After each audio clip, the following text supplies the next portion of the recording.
You're listening to the Business and Life Conversations podcast with Angela Henderson, episode 46. Hey there, you're listening to the Business and Life Conversations podcast. My name is Angela Henderson, and on this show, we talk about improving your business, life, or both by having amazing and rich conversations with brilliant guests who will inspire you and who will give you tips and tricks to help you grow both in life and in business. Well, hey there, Angela here, and welcome back to another episode of the Business and Life Conversations podcast. I'm your host, Angela, from Angela Henderson Consulting, where I help women in business develop the foundational framework and strategy they need to grow sustainable and profitable businesses. I'm super excited for today's episode because I'm not only talking to someone I've long admired, but someone who has now become a very, very dear friend to me. And that amazing person is Zack Spuckler from Heart, Soul, and Hustle. In this particular episode, you're going to learn what is a challenge, what are the benefits of creating a challenge for your business, and the steps you need to take to create that wonderful challenge. Now, I can tell you over the 9 years of being in business, from Finley and Me to also Angela Henderson Consulting, challenges have been one of the exponential pivotal points in growth within my business, and I can't wait to share that with you today. But before we do, I just want to jump in and say that this particular episode is sponsored by my 4-day, 3-night Women in Business retreat, where we focus on women having the chance to connect, refocus, learn, and grow in order to grow both in life and in business. My retreat is going to be held from October 24th through October 27th down at the Gold Coast here in Queensland, Australia, and it is an exclusive event with only 50 tickets being sold. From having 8 of Australia's top female entrepreneurs speaking to surrounding yourself with amazing people that will lift you up both at the conference and after the conference, to daily masterminds to get individualized help on your business from both your peers and the speakers, to amazing food, being able to sleep in and eat a meal uninterrupted by children, you're not going to want to miss this amazing event. To learn more about this event and to purchase your ticket, head to angelahenderson.com.au and simply click on retreat. And yes, we do have 6 monthly payment plans to also help with your cash flow. All right, now let's jump into today's episode. Welcome to the show, Zack. Hey, Angela. Thanks so much for having me. Yeah, well, it is awesome having you here. I only just feel like it was just yesterday you were in Australia hanging out. How are you adjusting back into life in Ohio? Oh my gosh, it's been an adjustment. The time zone and the jet lag is real, but I'm back and I'm loving it. You're back and you're loving it. Now, tell me. I'm not loving Ohio. I'm loving having been to Australia. That's fair enough. Listen, Ohio is one of those states, not necessarily, it's definitely not California. It's definitely not Australia. But speaking of, I think you're about to move pretty soon also. Are you not leaving Ohio? Yeah, we're leaving Ohio and we're hitting up California. So we're excited to get somewhere that has sun a little more like Australia. So we're very excited. Well, dude, that is awesome. And I'm also excited because that means I got a place to stay when I hit over to California, which will be super fun. Now, Let me ask you this. On your recent podcast episode, before we jump into challenge marketing, you were talking about how you took a 3-month break. Is that right? Yeah. It was like 2 months and 3 weeks, or 2 months and 3 weeks. So a 3-month break from content creation. Mm-hmm. And how did you end up feeling? What are your kind of like little insights before we jump into this episode about that? Because I thought it was super interesting because I think a lot of entrepreneurs put a lot of pressure on themselves to be doing what everyone is telling you to do or what you must be doing. But you've kind of done that counterintuitive stuff. And how has that worked out for you? Yeah. So, to be really transparent, I still kind of posted on Instagram and on Facebook from time to time, but more from a place of when I felt inspired or I wanted to share what I was doing on my vacation, or it was something that, my VA was taking care of. So I think while I was offline, there were like a few inspirational quotes posted by my team. But for the most part, I really just stepped back and I gave myself 3 months to be like, you don't have to create a podcast. That's my primary form of communication is podcasting. And I did a couple of emails to my list, but that was actually at your advice. You were like, you got to email them at least. And so I did email some old content and some recycled content.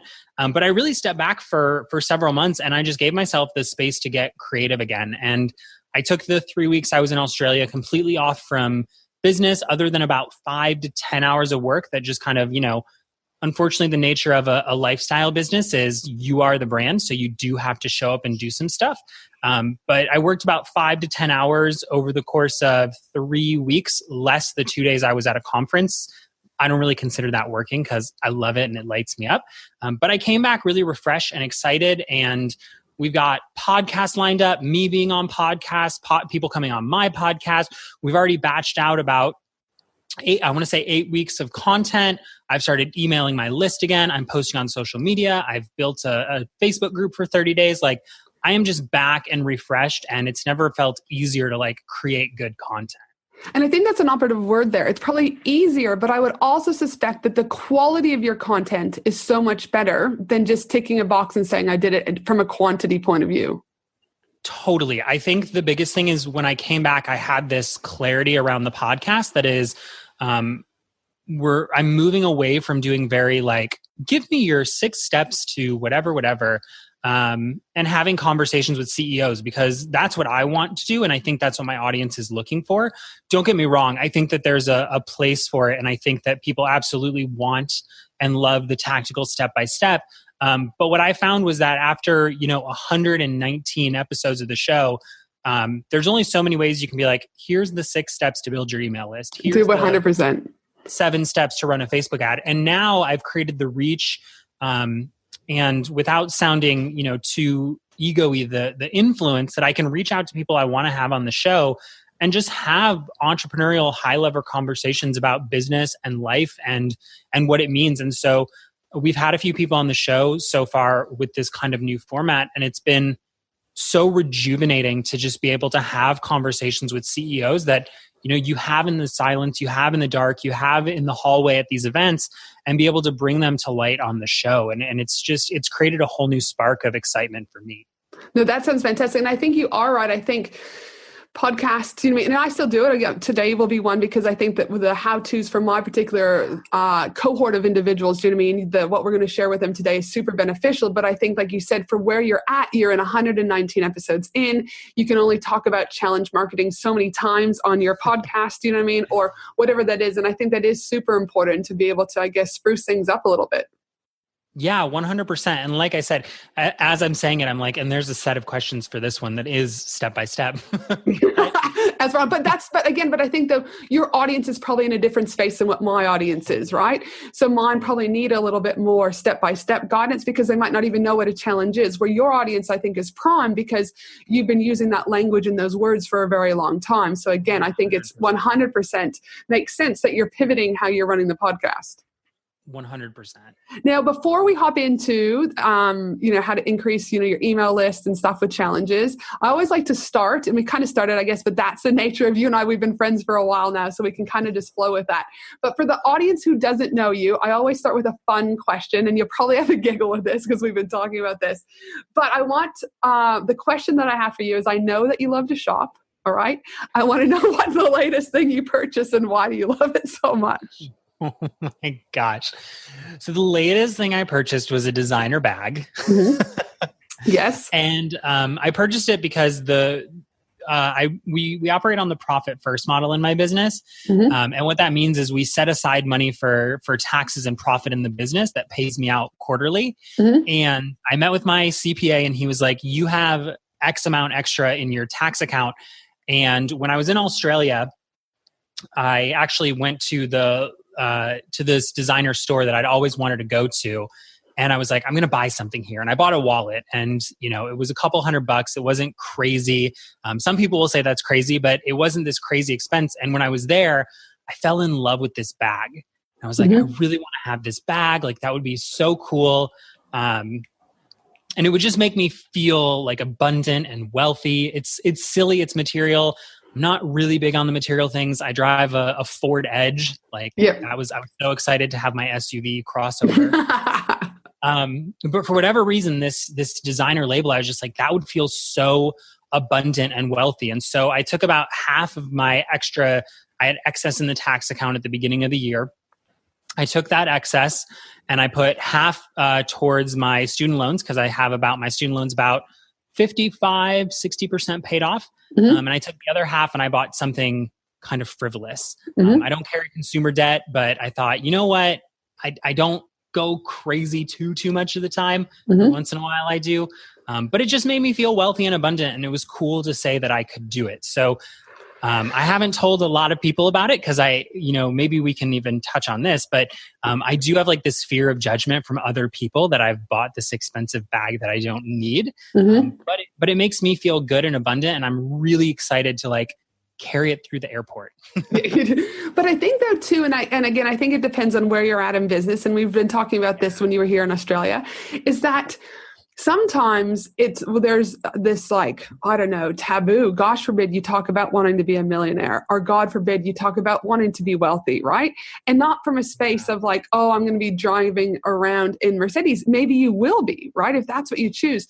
But there is an essence of that it is okay, or we should feel okay that if we're working hard, we do have a successful business. You didn't go and put the bag on a credit card. Your accountant said to you, Zach, you've actually got this X amount of money, so why shouldn't you go and do something nice with that? And it doesn't mean that you've got to go buy a wallet or this. It might just be that you're buying flowers for yourself for the week. Yeah. The fact is that I think business owners need to give themselves permission that it's okay to have indulgences, and that it's all right.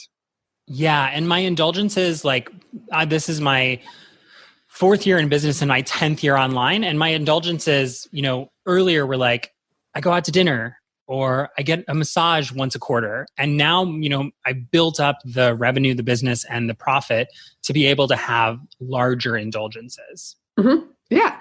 And that, do you know what I mean? And everyone's indulgence is going to be different depending on your upbringing, for example, or what your likes or what it isn't. But like for you, embrace it, man, rock it, wear that bag. Do you know what I mean? Be proud of that bag because, you've worked hard for it.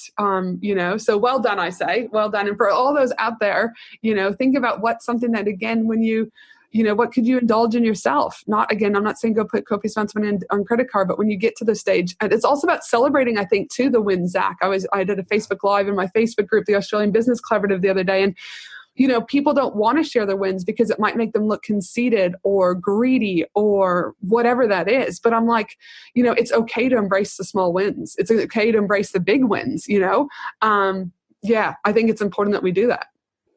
Yeah, 100%. So now for the listeners out there, we know, okay, tick that you love to shop. All right. But tell them a little bit more about you, your business, and kind of anything in between that we need to know about. I know you've got a couple dogs that you treat as your family, which is awesome. So tell us a little bit about Zach. Yeah. So my name is Zack Spuckler. My company is Heart, Soul, and Hustle. And basically we work with digital-based businesses who have digital products, courses, coaches, consultants, that type. And for those who want to know the more personal side of me, I have 2 dogs, Ted and Charles, or Theodore Bearstein and Charles Barkley, as their full names would be. And they're 2 little itty bitty dogs, totally perpetuating the stereotype. Love having my little dogs. Yeah. And I'm addicted to Disney. I've been to Disney World several times. I took a solo trip about 2 years ago, all by myself, 7 days at Disney World. One of the best things I've ever done. If you've never done a solo trip to Disney World, can't recommend it enough. Front of the lines, easy to get dinner reservations. So that's kind of who I am on a personal note. On a professional note, I've been in the online marketing space for about 10 years. Actually, even more than that. I made my first dollar online when I was 12 years old. And I know that because I don't know exactly what it's called in Australia, but in America, you have a social security number. Tax file number. Yep. Yeah. You have to use that to get paid. And I had to borrow my dad's because I was online money scam. And I was like, Dad, you have to say that you're doing it. And luckily my parents have always been really supportive. And he was like, okay, whatever. Or maybe he wasn't. I don't really remember the exact situation, but I used it. And I collected my first dollar online when I was 12. And that was in it was called pay-to-click advertising. Basically, you got paid to click on advertisements, and then you got a recurring fee if you got referrals under you to also click on advertisements. And it was like so old school. So I don't even know how to explain it, but I was really just fascinated with the idea of turning nothing into something and generating revenue online. And I never really wanted their traditional job. So fast forward several years, I've done all kinds of stuff. I've done direct sales. I've done affiliate marketing. I've flipped a website before. I've done food blogging. I've done Pinterest marketing. I did blog consulting. And now I came to a place where basically over the 8 or so years that I was doing that, I really sat down and I had a conversation with myself where I said, what is the common thread of all of this? And number one was generating revenue online. I'm very motivated by like creating something out of nothing. But the other one was marketing. When I looked back at what I loved, in the pay-to-click, it was recruiting the referrals. It was figuring out the numbers and crunching how that would build my overall referral database. And when I was in the food blogging space, it was Pinterest and Pinterest marketing, and I loved that. And when I did some ads management, it was finding new clients and doing the sales calls and closing new deals. And I was like, what I really love is the marketing. And I had this moment where I said, what I really love is the marketing, but I'm no millionaire. And so I started Heart, Soul, and Hustle on a couple basic principles. One was that I would always operate from integrity and tell people, look, here's what I've done. I can't show you how to make $1 million, but I can show you how to do what I've done so far. And the other one was that I was going to, basically, you can do anything with heart, soul, and a little bit of hustle. Yep. And so I started my business, and at the time I was making like, I had gotten like 4 or 5 clients with Periscope, which was an online live streaming platform. If you remember, now Facebook Live is taken over. But I did this, and after 30 days, I had several Facebook ads management clients because I had learned how to run Facebook ads from my blog days. And I basically did a live stream where I was like, hey, if I showed you how I'm landing clients with Periscope, would you be interested for $97? I did it at Starbucks. We sold $1,200 worth of a program I hadn't created yet. We ended up selling over $2,000 over that weekend. And from there, I've always said, okay, well, here's how I launched on Periscope and built that to a 6-figure product. And then I said, do you want to learn how I'm doing Facebook ads? I built my Facebook ads program to a 6-figure product. And I fell in love with launching these products and created a product around how I was launching. And fast forward now, I teach how to launch with 5-day challenges, which I've done for live streaming, Facebook ads, launching. And I now teach people how to use my system. And we've done, I want to say, just over $500,000 in sales with that system. Which is phenomenal. Which, just to give you a frame of reference, we did not keep all that. We have expenses and team and things like that. But we've got over 600 students in the program. And we're at a place now where we've leveraged some automated marketing, some leverage marketing, and we move people through that program. We've had success stories in the dog training niche, the financial niche, manifesting, business to business, coaches, consultant, copywriters, everything you can imagine. We've had someone go through and use that system. So that brings us to here, where we're talking about challenges. Yeah, well, exactly. But again, what I love too there, and that's what I love about you, Zack, is the integrity side of things. That again, yes, you've made $500,000, but you also, gave the disclosure this wasn't all profit, right? And so many freaking entrepreneurs, if I hear again that they made a 6-figure launch or that a 7-figure launch, you may have had that, but that was not your profit, right? And that I think it is important that when people, hear that. So I appreciate that you saying that to the listeners, because so often I think, people go, oh, well, how could I do that? Or, is that really true or whatever? And then again, you have made $500,000, but it's not all profit. That was the revenue from it. Totally. And growing, we can talk about this. And as we are today, we're going to talk about, how to grow your list and increase sales through challenges. But for those of you that are listening out there, not everyone is going to know what a challenge is. So what is your most simplistic way for letting someone know what a challenge is? Yeah. So in simplest terms, a challenge is a period of content delivered followed by a period of sales. So if you're familiar with the concept of launching, if you're not, that's okay. But basically, it's where we show up for our audience and we deliver content or value for free for a period of time. And then we say, if you like this free content, it's an intro to some of what I teach inside my paid offer. Now you can come join me in my paid offer. Mm-hmm. So it's very similar to what companies like Apple do, right? They deliver lots of value. They show up, they create commercials, they build anticipation, they build buzz. And then they say, and by the way, the iPhone is available starting this day. And then they do keynotes and promotions and blog interviews and content with Tech CNET and TechCrunch. And then the cart opens. And then for a period of time, you can be one of the first to buy the new iPhone. It's the exact same concept delivered via, we recommend 5 days, and we can get into why that is, but free content, which in your case is going to be value-based content, followed by a period of time where your cart is open and people can buy your coaching, consulting, or digital course. And, to give you guys some examples about what 5-day challenges is that I was just down at James Shremko's event, and I spoke about challenges too, because I love challenges, Zach. I think every business should at least test challenges. And I think it's just one of those avenues that once you do it, you can rinse and repeat every quarter. You can do it, do you know what I mean, every other month, whatever it is. But once you've got your challenge up and going, it really, really is a powerful way to not only grow your email list, have conversations, but equally have those conversions.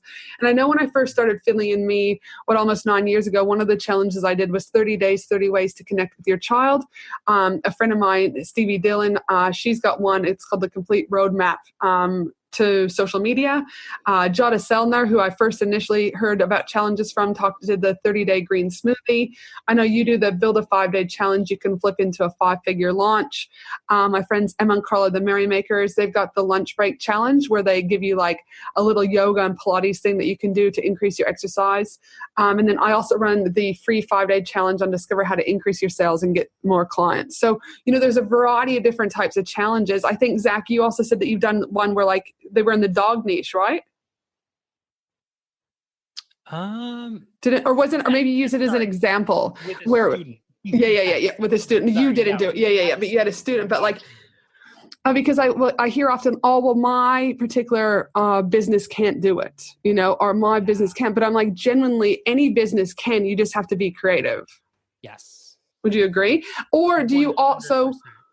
Is there anyone that you've worked with where you feel like a challenge wasn't? Do you know what I mean? Like it didn't work.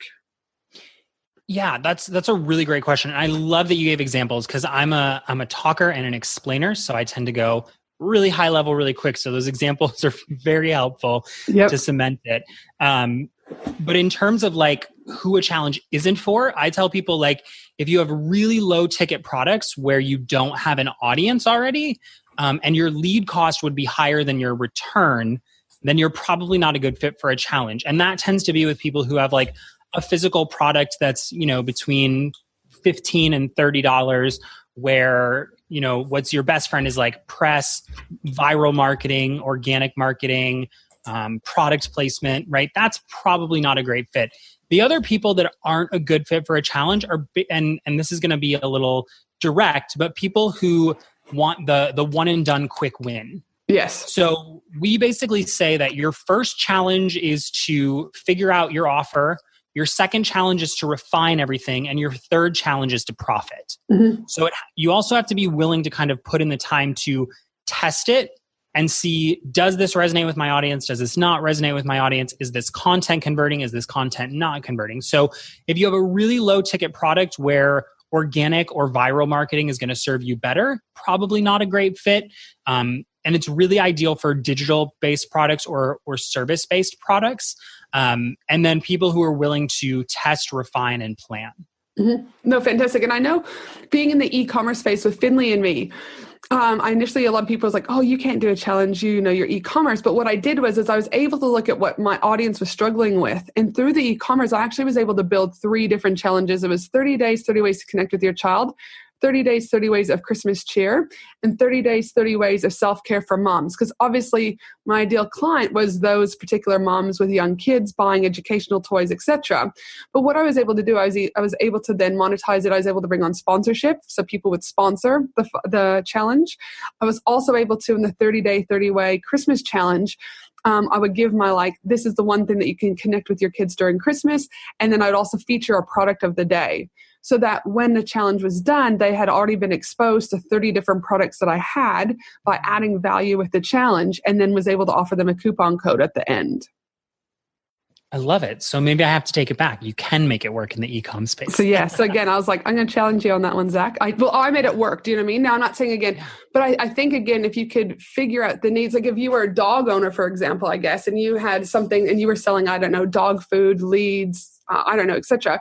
You might teach them like 5 days, 5 days to get your dog to sit. I don't know, something like that. But then again, you're showcasing a dog product every day, I don't know. But again, that's how we made it work with Finley and me. And then we just offered them a 10% off coupon at the end. That was our offer. And we did it for the Christmas cheer one, for example. We did that one in October. And then November, we did it in November. So then they got 30 days of the product. So in December, they then were using the coupon to buy the Christmas presents. Oh, I love that. So yeah, so that worked. That one did. So now what do you think, for those out there, you're like, damn, this shit's going to be hard work, right? Or it's not, I might not, do you know what I mean, I might not see the ROI right away. I guess, would you also say, like, what are the benefits do you find of a challenge? The biggest benefit is that you build a connection and a community with your audience. Mm-hmm. So when you are able to connect with your audience through free content and provide them with content, like perfect example, your 30-day challenge, 30 days, 30, oh my gosh, I'll let you say it. 30 days, 30 ways to connect with your child. Thank you. Uh-huh. Every day you're offering them a piece of value as a way to connect with their child, mm-hmm. right? And so every day that you do that, you do a couple of things. Number one, you build connection, right? Just hearing from somebody every day builds connection. Number two, you're building authority. You're now becoming the go-to person in their inbox every day saying, here's a way to connect with your child. And number three, if you leverage the power of a Facebook group, you actually build a community. So we had a student go through our program who actually was kind of pivoting in their business, and they built a Facebook group of like several hundred people. And after their challenge was over, yes, they sold their product, but then they had a group of people who liked them, their mission, their message, even if they weren't buyers at that time. And that became a community that they leveraged and built into a larger community. So you build connection, you build authority, and if you do it right, you can build a community. And that, again, like you said, it's not just, I guess the benefit is, it's just not a short injection into your business and brand. If you're really looking at it from a longevity point of view, is that, again, the benefit of an ongoing group, but also the benefit of growing your email list. And if you're able to get into their inbox, or you're able to get, in their community via Facebook, or if you've got an external platform, then again, whenever there's conversation, there eventually will be conversion. Absolutely. And I think that's the other thing you hit on is, like, from a tactical perspective, the benefits are you can generate revenue, you can build your email list, you can increase your reach, you can increase influence. It's not uncommon for us to hear from our audience that, oh, someone in my industry heard I was doing this challenge and shared it out.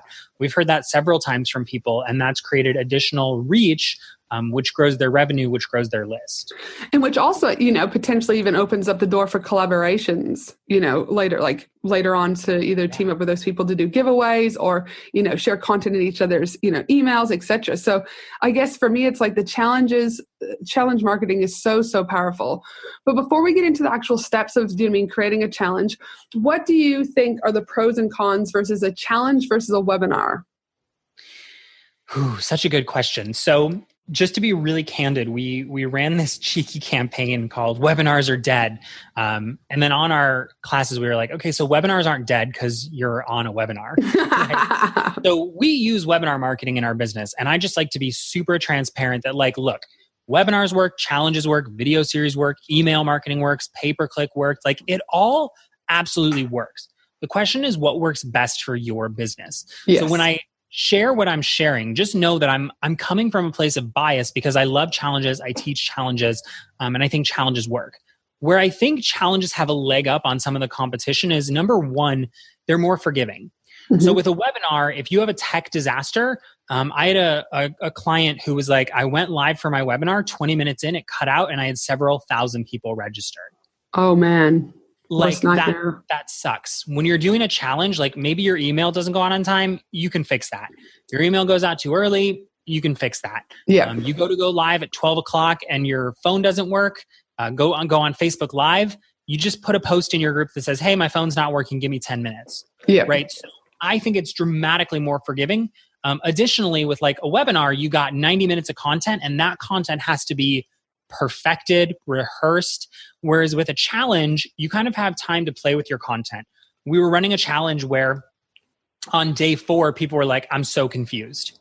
And so we did a bonus training. We added a PDF and we were like, here you go. And people were like, oh, I'm less confused now. Whereas on a webinar, if you confuse people or they get lost, you can't be like, oh, let me pause my presentation, explain this a little better. You can't add or take slides out. So when people get lost in your webinar, like that's not bad. That's an incredible indicator that you've got good content because they're trying to learn, but they get stuck and they don't become buyers. The other thing is it creates engagement and community. Whereas with a webinar, and we've talked about this, especially in Australia, it's hard to create connection with an audience in 60 minutes and then sell them a product. Exactly. Whereas right. with a challenge, you get 5 days or 7 days or 30 days to actually build connection, community, and authority so that when you go to sell, people are like, oh, I know you, I trust you, I like you. And I think even 5 days is enough time for people to determine if they like you. So I think that there's a ton of benefits to running challenges as a way to get started. I think they're forgiving. I think they build community engagement and authority better than anything else. And then the last major benefit of running a challenge is it's a duplicatable, scalable, replicatable system where you can use Facebook advertising to make sure you show up for everybody. So with a webinar, you're going to get like a 30 to 40% show up rate if everything goes right, meaning you get 100 people to sign up for your webinar, 30 to 40 are going to show up live, and like 3 to 4 of them are going to convert. Whereas with a challenge, you show up in their inbox, you show up in the Facebook group, you show up on live video, and then you add Facebook ads to the mix, and you're basically, I can't say guaranteeing, but you're really stacking the deck in favor of people seeing at least one piece of content. So we call it the everywhere effect. Like the ideal customer who's engaging with the challenge, they're seeing you in their inbox, their Facebook, their live streams, and they're seeing you everywhere. So it builds trust, authority, and connection faster than a webinar can. So the everywhere effect, the connection, trust, and authority, and the forgiving nature, I think, are the big benefits. And would you say also too that you've got like with a challenge too, that the community, the post event stuff too, because not everyone might be prepared to buy right from the beginning, right? So it can happen as like the relationship can be continued. Whereas if you got a webinar, it's start, finish. Do you know what I mean? Like you don't have really that opportunity unless, you know what I mean, to show up in their inbox. Whereas I'm finding it in a Facebook group, again, they're also they're asking questions and other community members are answering. It's not just you, like it's a much bigger community.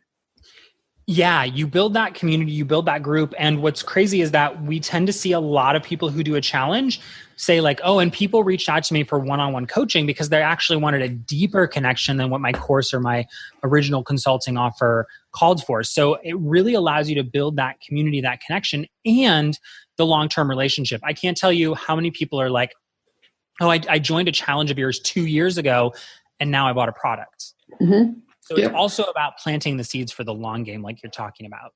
And also, like, you know, from a brand perspective, like I always say, every time I show up in someone's feed, I'm still leaving do you know what I mean, an impression on them, you know, even if it's in their unconscious, you know? And so the fact that is, like you said, with a webinar, you get one hit at that.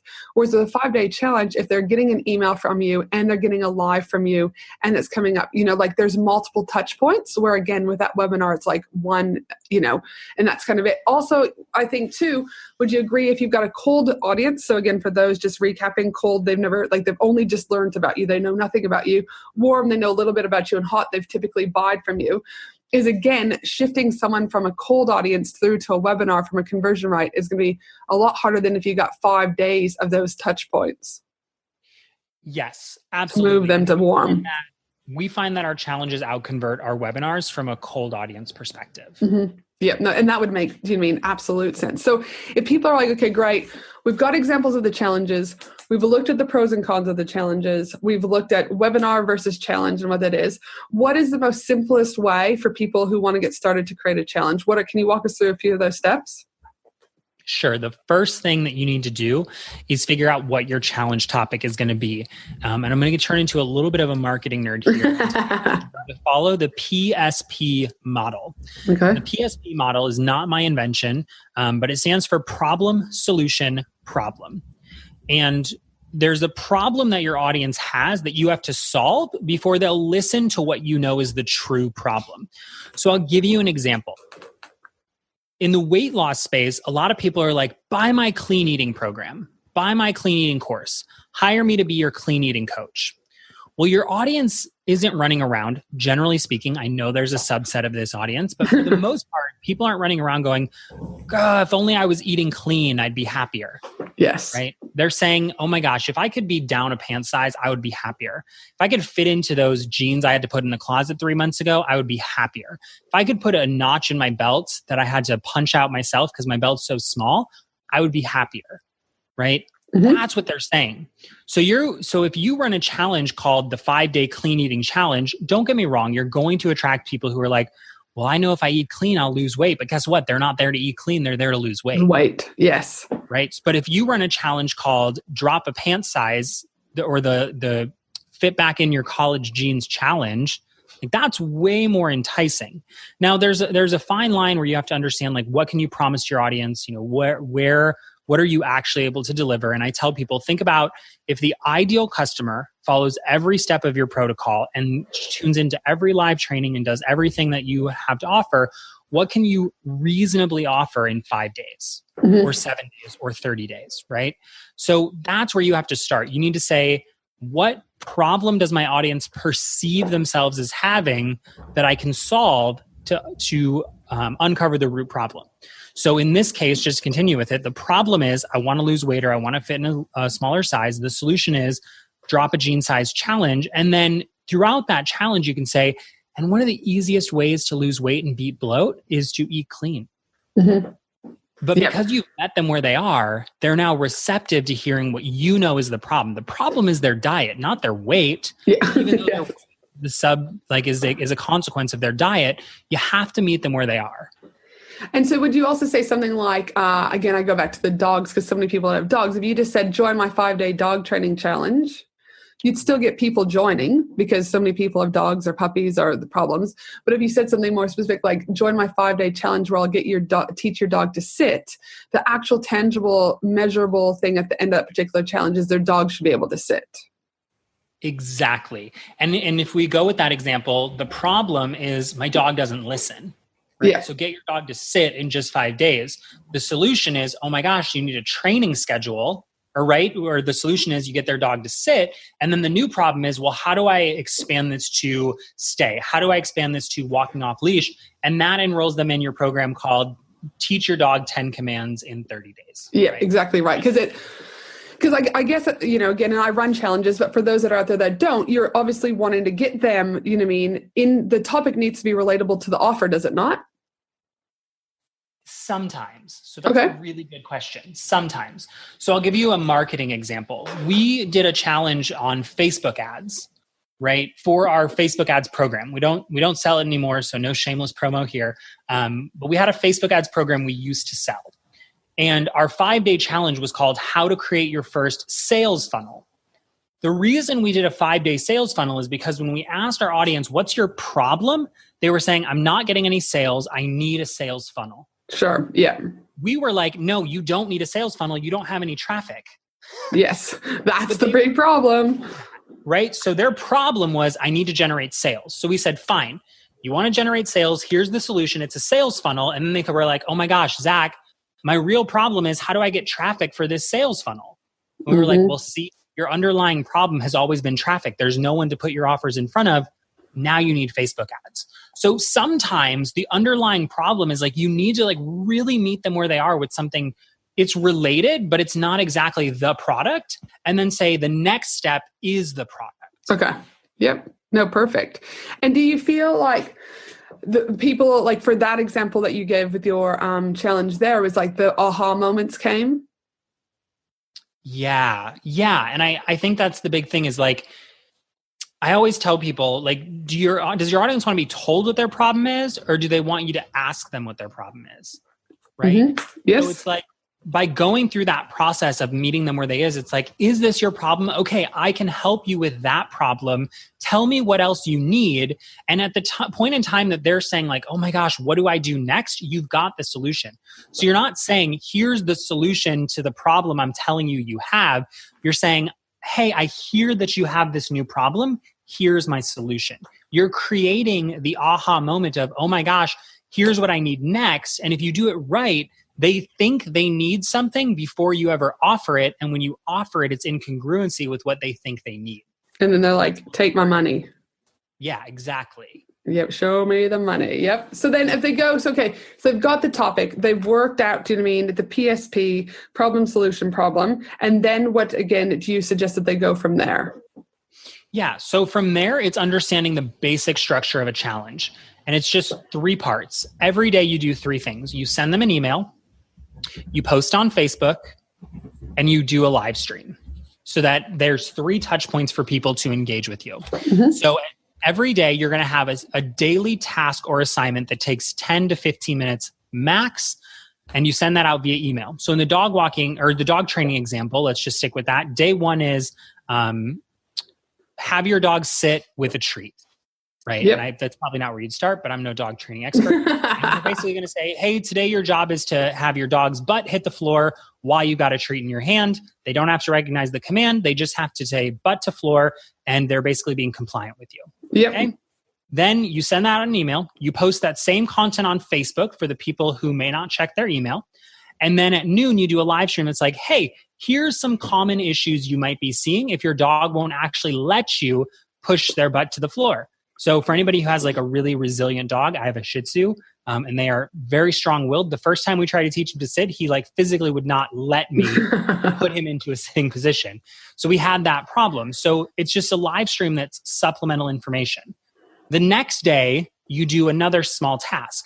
And this is where people get tripped up. They're like, well, what should my 5 days of content be? Well, if you start with the problem they have and the solution you're going to offer, you basically say, what are 5 steps to get to that solution? Yes. So day 1 is butt to floor. Day 2 is doing that with the sit command. Day 3 is doing it with a treat and the command. Day 4 is doing it without a treat. And day 5 is doing it with just a hand motion. And now you got a dog that sits. Yeah. So every day you want to give them a learning, you want to teach them, followed up by homework to solidify what they've learned. And again, by you doing it through the structure, email, post on Facebook, and then live, there's multiple ways for them to get access to that information, while at the same time adding that credibility and authority to your knowledge base. Exactly. Yep. So once you do all of that, you can get a little more advanced with Facebook ads, and maybe we can talk about that. I don't. Yeah. Go ahead. Yeah. But basically what you then do is you've got this post on Facebook, and you can do what's called retargeting and say, everybody who's signed up for my challenge, I want to run my Facebook post as an advertisement. So whether they open my email, whether they go to my Facebook page, whether they watch my live stream, my post shows up in their newsfeed. And you are leveraging what's called the mere exposure effect. It's a psychological term that basically means the more someone sees you, the more they trust you. We naturally trust things that we know. And so you're basically building automatic authority by showing up. And like you said earlier, like showing up so that they know you at a conscious and subconscious level. Your content is getting in front of them every single day. And that's kind of like that, again, that everywhere effect. You know what I mean? Okay, yeah, you don't want to read your email, buddy. That's all right, because I'm on to you, because we're now going to show up here, or we're going to retarget here, so that, again, you're still going to see me. Even not if you don't do anything, you're still hearing and seeing my brand. Exactly. And so let me ask you this. So this is a big question at James Stremko's event, because I've always ever ran, from a structural point of view, I do the email, and then I do the Facebook group, and I go live into the Facebook groups, right? So are you saying you go live in your group, or do you go live on your Facebook page? So I go live on my page and share it into the group, so that I can run it as an advertisement. Okay, yeah. Because there was a huge, it was pretty much 50-50 about that, and about, do you keep it from like a scarcity thing going, I'm only going to have a Facebook group, and within that Facebook group, it's super intimate, it's super exclusive, I can even use that language when they're signing up? Or do you run it through your page? Because as you know, the benefits are when you run it in your page, you are able to run advertising, whereas in a group you can't. Yes. And this is such a common question we get. And people are like, well, if I put it on my page, then why would anyone sign up? 2 things. Number 1, you're not advertising that it's on your page. And number 2, your page, what is the average now? Like 6%? 6% if that, I reckon. Yeah. Post. So it's not like you're sending it out to everybody, whether they signed up or not. That's the first thing. The second thing is, yes, it's on your page, but we actually implement what we call the cyclical challenge sign-up system, which is a really fancy way of saying after the challenge starts, people can still sign up.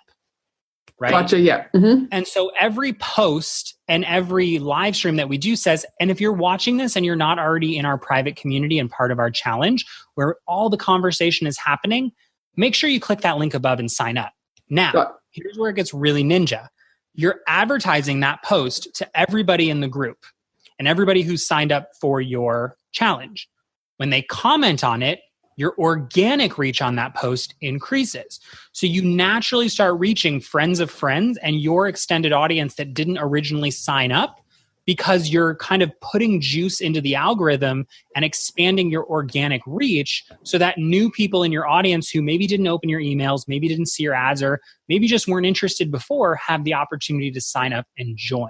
Yeah. So by doing it on your page, you get the benefit of advertising, you get the benefit of organic reach, and you can still say, look, I've got this exclusive community where I'm having additional trainings and conversations and more stuff if you want to get the full experience. It's kind of like no one gets mad that Netflix has a free trial. Exactly. Just because other people are paying for it, because you're paying for it, right? Netflix is like, hey, if you want access to some of our stuff, here it is for free. But if you want the goods, you want to be part of all of Netflix, you can continue to pay. I know that's not the best parallel, but it's a way to think about it that might help you be a little more okay with, like, you're giving away something for free, but you're not giving them the full experience for free. And I guess that goes into my next question is about, what are your thoughts about how much information you give away in a challenge and that balance? Because, the saying goes is you always want to give away your best stuff for free, because when you do that, people psychologically go, well, damn shit, if they've given me this much value that's for free, then I wonder what it's like when I buy it.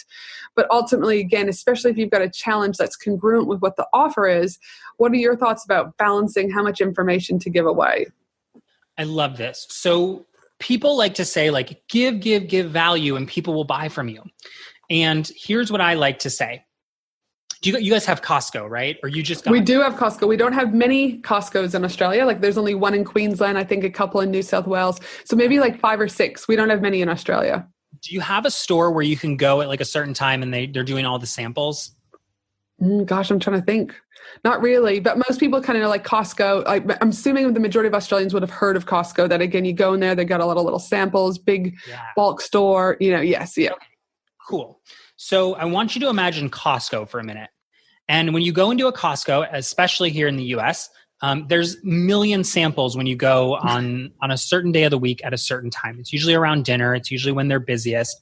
Everything's a sample. You can get samples of coffee and chips and tea and chicken and like everything you can imagine. There's literally almost a sample person at like every 20 to 30 feet. Yes. Okay. And so basically what's happening is you go into Costco and they're giving away all the quote unquote best stuff for free. So you try it and you try this and you try that and you have a snack here and you have a snack there. And when you leave, you have to walk by the food court.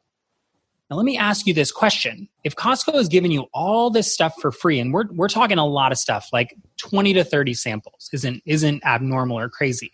No. Are you like, wow, the next thing I want to do is eat dinner? Well, I typically do, because when I go to Costco here in Australia, it's like, it reminds me of home, so it's always like, I can still shove another hot dog down the throat or one of the pizzas the size of my head. So yeah, I still typically eat. Perfect. And so how do you feel after you've eaten all those samples and the pizza? Well, probably satisfied. Do you know what I mean? Do you feel satisfied, or do you feel like, wow, I shouldn't have had all those samples and pizza? Oh, yeah. So I feel satisfied, but I almost feel like, okay, like the vomit train could potentially come because I've like overindulged almost. Perfect. So that is exactly what I want to illustrate. What happens is a lot of us think if we give lots of value, samples, free stuff, that people are going to want to buy from us. Or they're going to be like, oh, what's that great thing? So they get to the sales page, the food court, and they say, oh, I'm going to take all this content and I'm going to take it in. And what ends up happening is they get indigestion, or they think, oh my gosh, what is the next step? And your audience takes one of two paths. They either go into instant overwhelm where they're like, oh my gosh, I don't know what to do. Or they say, I'm satisfied. I've gotten all this free content and I understand the basic structure of what you're teaching because it's on your sales page. Module 1, I do this. Module 2, I do this. And they say, I've had enough. I don't need more. I'm full. Right? So there's two types of people here. And both of them you've done a disservice to, because the reality is in 90% of our industries, the free content is not all the content or everything that they need to be successful. So what I tell people is you need to think about this differently. Your job is not necessarily to give so much free content that people are like, oh my gosh, you're so amazing, I want to buy. Your job is to make people realize, look, there is power in taking the next step. There's a reason that Weight Watchers charges money, right? It's not just it's because people who pay money are more committed. And so you want to tell your audience, look, here's what I'm doing. Yes, I'm providing value. Yes, you're showing up every day. Yes, you want to get them a result. But you're basically saying, look, I'm giving value. I'm meeting you where you are. I'm showing you everything. But I really want you to understand that you have a deeper problem that I can help you with inside my paid product, coaching, consulting, or course. So your question was like, where's this fine line between content and conversion? And I think the big thing to understand is if you've given so much content that they feel they don't need a next step, you've created content indigestion because they have a false perception that they have everything they need. Right. If you give so little that they feel like they've gotten nothing out of it, then they don't trust you. And so the middle line is solving a problem with your solution that really uncovers the root problem where you meet them and say, and I've got a solution for that problem too. No, perfect. And there again, it's like they're not full, they're not dissatisfied. There's, like you said, the middle ground is there and they're eager to want, I guess, to know more. And if you've done it well and you've really treated that true essence of community and that spirit of being within a community, people aren't going to want, it's like that fear of missing out too. Well, we're going to close the Facebook page down now. Where am I going to go now? And it's almost like they want more, not just from the content, but from that communal point of view also. Yep, exactly. No, perfect. Yay. And so if they've done the topics, they've looked at the structure, they looked at the Facebook ads and everything, like you said at the beginning, is it's kind of like that first one. It's like, then you need to, I'm assuming, assess, rinse, and repeat. Absolutely. So what we love about this system and what we tell people and challenges in general is that if you plan it out in advance and you build it out in advance, you can repurpose that from a very technical perspective. So you need an email autoresponder, you need a landing page service, but if you go to repeat the process, in most landing page and autoresponder services, you can hit a copy button. Yep, duplicate it, yep. Everything you've created and you tweak and modify as necessary. So maybe people were like, wow, on day 3, I lost a ton of engagement. You probably overwhelmed them. Let's modify day 3's content.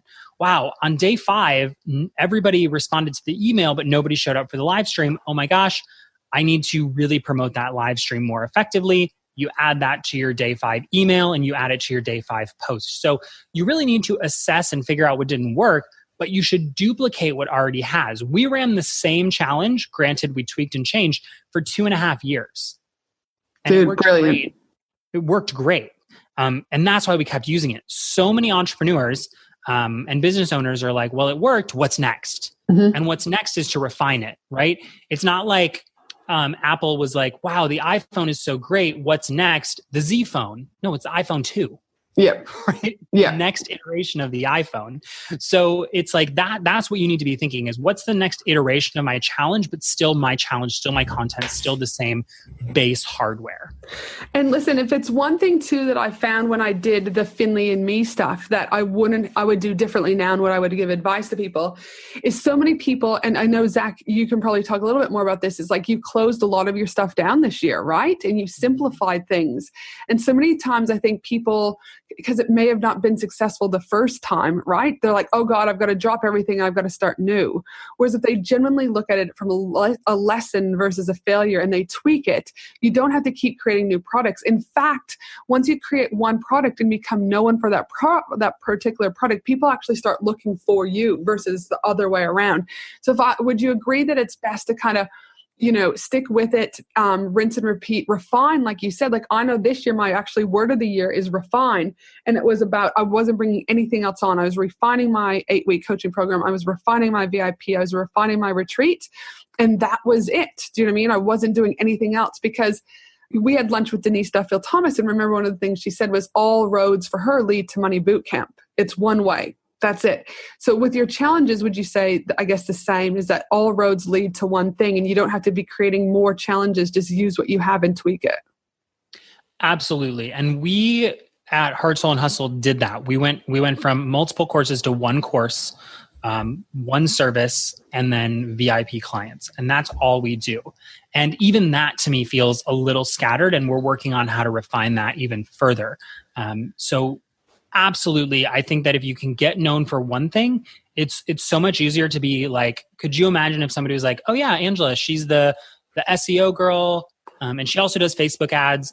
And I've seen her on Instagram. She does some Instagram marketing, and she also teaches messenger bots. And you're like, well, what do I go to her for? Right? Yeah. Versus, oh, Zack is the challenge guy. If I want to run a challenge, I go to Zack. Exactly. So much easier to become known and relevant in your industry. No, yeah. So as long as, I just want to hear what your thoughts were, because I just see so many people scattering because the first, launch or the first challenge wasn't successful. Where again, I think that's again a mindset thing. Is it success or failure, or is it just a lesson that you need to learn to do it better the next time? Yeah, absolutely. And my friend James Wedmore likes to say, like, failure isn't real. It's just your interpretation of a circumstance. Mm-hmm. And you never fail. You either like you learn or you hit your goal, but there's no such thing as really failing. Mm-hmm. No, I couldn't agree more. And I think it's just, people just have to embrace that. Like, I can't remember where I was going through. It was something I was reading this week or watching this week. And that's what they're saying is, so many times people think that it's the first launch and I don't know. I could go on forever about failing, but it's not actually like, look at your numbers, look at our Facebook ads. I was like, oh my goodness, I spent $5,000 in Facebook ads, or I spent $1,000 in Facebook ads, and I've only been running ads for a week, or Google ads for a week. Oh my goodness, I'm going to pull it because nothing's working. But it's like, sometimes you just have to collect the data in order to be able to assess, step back, and then do it better the next time. But too many people, I think, want those quick wins. And sometimes, like you said earlier, it's not a quick win. You're here to play the long-term game. Yeah, absolutely. Fantastic. Well, if people want to learn more about you or have you help them set up their own challenge, how can they connect with you after this episode? Absolutely. So if you want to learn more, you can head over to heartsoulhustle.com or follow me over on Instagram at heartsoulhustle. And if you're like, dude, I'm all about challenges, I really want to structure in a system, you can head over to heartsoulhustle.com/challenge book. And I have a free little workbook that you can check out that really walks you through exactly how to start mapping out your challenge. So it takes you through the very basics of like, what should the topic of my challenge be? What should I use as my promotional mechanism? So it helps you get that high level plan so you can start creating a system that duplicates marketing, daily topics, your challenge topic, all that good stuff inside of a nice, short, concise workbook that gets you out of thinking and into planning. Well, yay. Well, thank you so much for being here today, Zack. I appreciate it. I miss you and your partner immensely already since you've left Australia. So it's always fun to have some time with you, even though we are, oceans apart. And for the rest of you, my team and I will also be putting together the whole transcription for this episode at angelahenderson.com.au. And of course, I cover all sorts of related business and life topics inside my Facebook group, the Australian Business Collaborative, of close to 5,000 amazing community members. So I'd love to have you head on over there.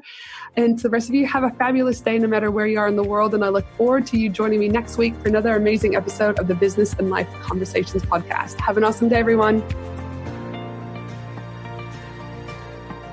Thanks for listening to the Business and Life Conversations podcast with Angela Henderson. www.angelahenderson.com.au